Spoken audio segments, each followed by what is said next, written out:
Right, there it is. A man who's been a fierce critic of the wars and somehow managed to appear on reality television while doing it. British MP George Galloway is here. Nice to see you. Very nice to be here. How's your time? You've been in Canada since, what, Thursday? Yeah, packing them in, sold out every hall that I've played, and I'm expecting to be asked back, unlike the US Senate, who don't want to see me again. No, I guess I would imagine they wouldn't want to see you. Do they respond to you differently afterwards? Because you go off in your speeches, you say things, you're very pointed about what you believe in. Well, I knew I'd done well that day in the Senate when a black janitor outside said, "Way to go, man, you sent George Bush back to his ranch." So I knew that that had been a good day. Well, let's start with this. There was a story kicking around that you said Stephen Harper in Canada was a joke, our foreign policy was a joke. What did you actually say? Yeah, well, I think your foreign policy has changed markedly, even in the 12 months or so since I was last here. It has a sharper, uglier edge. I don't understand why you're doing this. Canada used to be a loved country, loved for what it was not.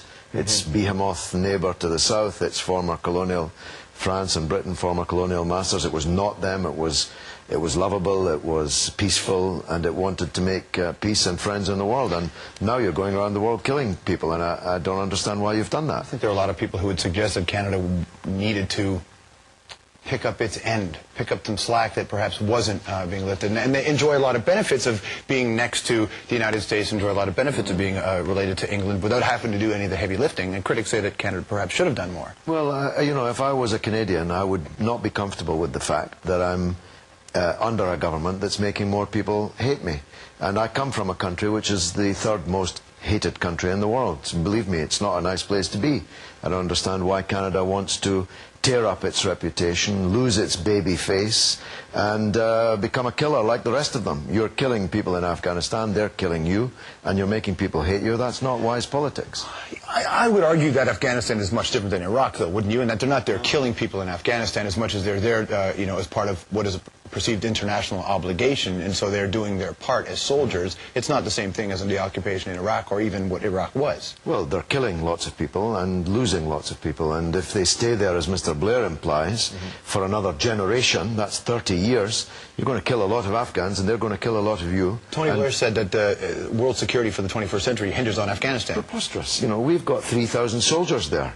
Is it that much of a central theatre in world security that we send 3,000 soldiers there? This is hype and spin from governments that are actually now bereft of credibility in the world. Like, what's the next step then in Afghanistan? Well, what you're doing is you're killing Afghans, they're killing you in defence of a warlord government that has increased the production of heroin by 700% since you got there. That's what they've been doing while you've been killing people for them. They've been growing heroin, which ends up in the veins of kids here in Canada or in East London, where I represent.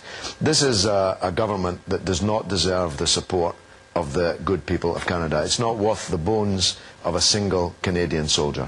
The argument would be that they're there to take care of the people, not the government. But they're not, they're killing the people. You see, they keep saying they're killing Taliban, but how do they know they're Taliban? Have they got a membership card in their top pocket?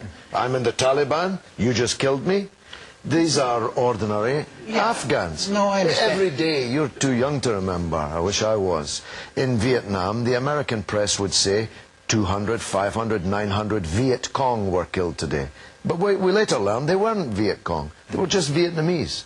And the people you're killing in Afghanistan are just Afghans. So this is where we are. What do we do now? You know, I mean, you're obviously not as bad as our country, which is deeply in this swamp in Iraq and can't get out of it. And congratulations to the people of Canada, whose demonstrations led by the anti-war movement kept Canada out of this disaster in Iraq.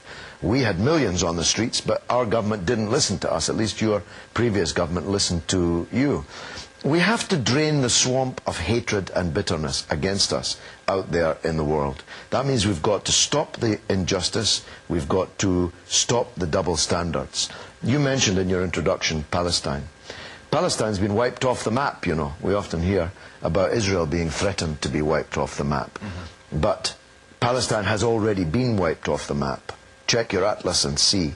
Its people scattered to the four winds, repressed, oppressed, massacred everywhere. So until we solve that problem, we aren't going anywhere.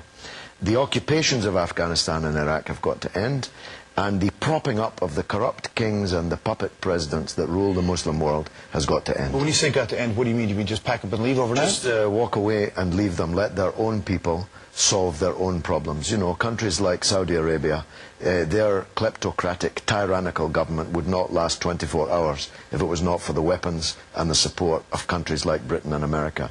Walk away, let their people decide, and respect their decisions. One of the most bitter blows to Canada's reputation was when Mr. Harper announced that he would cut the aid to the Palestinian people because he didn't like the way they'd voted in a democratic election. Right, and we'll come back to that, but you talk about just getting up and leaving. In 1956, when the Brits left Sudan, that didn't do anybody any favors because they didn't create it. If you go in there and you're part of what breaks a country, you have to be part of what fixes a country, don't you? No, if somebody trashed your house tonight, and you came home and found them there, and I'm making them clean that mess up. No, you wouldn't. You wouldn't want to look at them again. You'd want them to pay for the cleaning up of it, and we should pay for the cleaning up of Iraq. But you don't want them there. The people who caused the problem can't be the solution. As a matter of fact, the longer they're there, the more the war will intensify.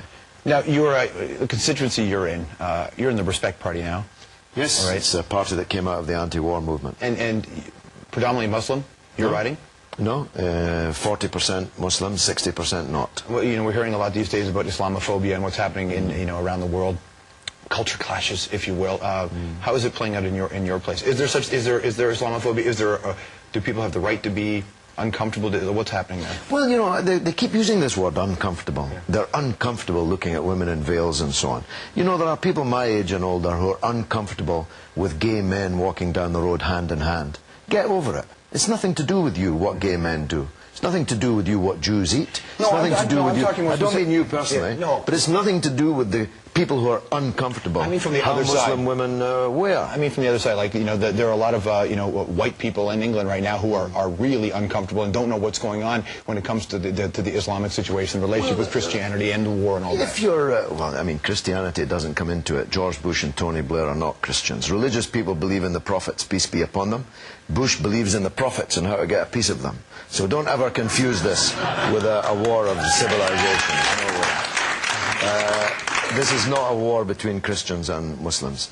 The reality is, if you make war against Muslim country after country around the world, you're going to end up making war against Muslims at home, passing new laws. Look at Holland. For 100 women in the entire country wear the burqa. They've introduced a new law to ban it, sending the message across the whole world and across the whole of Dutch society that there's something other, something alien about these women. But these are governments that are elected by people, and these policies are not surprises. Like the Dutch government, people knew where the Dutch government stood. George Bush and Tony Blair were both re-elected in the heat of the mess. The people are saying... That's true. George, if you get down and dirty enough, you can whip up enough prejudice and bigotry to temporarily fool some of the people most of the time. But in the end, sensible people have to wake up and say, where are we going with all this? This world that we're creating of hatred and bitterness, it's going to get to the stage. It used to be that a British person, in the last few years, a British person travelling abroad would pretend to be a Canadian or an Irishman because he was afraid to say he was British. The way things are going now, Canadians are going to have to say, what? Who are they going to claim to be? Swedish. We all say we're Swedish. Swedish. That's you. But listen, you talk about bitterness and hatred. I think you were quoted as saying that the suicide murder of Tony Blair would be justified. And like you've said a lot of things that have been perceived as hateful and bitter. No, but I didn't say that. You know, there's 8 million references to me on Google, and 90% of them are false. That's why I've made millions of pounds suing people for libeling me. All you need is 10%, though. You know, what I said was, if I was an Iraqi whose family had been destroyed, whose country had been broken, who was now living in a country occupied by hundreds of thousands of foreign soldiers, could I construct a moral case for assassinating Prime Minister Tony Blair? How long have you got? I'll make the moral case now. But, of course, I, in the same interview, said that I hope that that doesn't happen, because if it does, it will merely strengthen the Bush and Blair camp. There's enough killing going on in the world. We don't need any more dead people. No more dead bodies, please. Next time you come back to Canada, come on the show.